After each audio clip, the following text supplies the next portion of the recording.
dana više neću moći ni pomaknuti. Onda će me jednostavno baciti u smeće. Adio stari, odslužio si svoje. Nitko neće ni pomisliti koliko se kiši izrilo na moja leđa. Ta prokleta, dosadna kiša, ona je kriva za moju reumu. Kolike sam prehlade zbog nje navukao, kolike ohunjavice i gripe. Ali najgore s tom reumom, da mi se barem dobro isunčati, bilo bi mi lakše.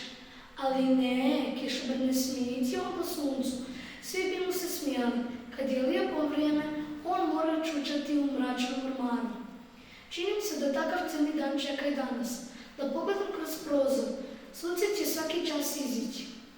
Svijet će preplaviti svetlana i toplina, a ti kišobrane u mračni hladni orman. Ko kaže da se mora zatvoriti u kuću?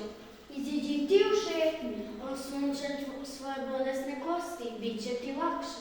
Ali šta je ovo, cvjetovi? Zaboravite ko sam ja, obični crni kišobran. To sad nije važno. Hajde, iziđi. Kako će ovako ružan, crn i još k tome star? Dosta s tim tvojim glupostima. Kao da su svi na svijetu lijepi i mladi. Ali ko je ikada video kišobran da šeta po suncu? I to crni kišobran. A da si suncobran, bilo onda izišio van. Svakako da bi, ali ja nisam suncobran i gotovo. Nemam više što o tome pričati. Bez brige, prijatelju. Ti ćeš uskoro postati suncobran. Lijepi, šareni suncobran. Sakni se malo. Poklanjam ti svoju žutu boju. Žutu kao izlazak sunca. Hvala ti, žuti cvijete, ali ja ne znam što ću s tvojom bojom. Nemoj još zahvaljivati, samo čekaj i gledaj. Ja ti dajem svoju narančastu boju, narančastu kao zalazak sunca. A ja ti dajem svoju bijelu boju, bijelu poput rano januarsko jutro.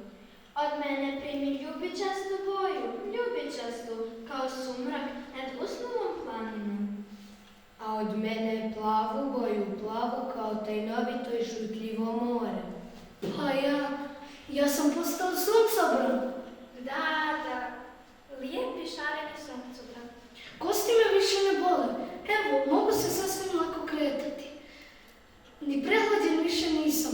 Hvala vam, cvjetovi, vi ste promijenili moj život. Nemoj nam toliko zahvaljivati.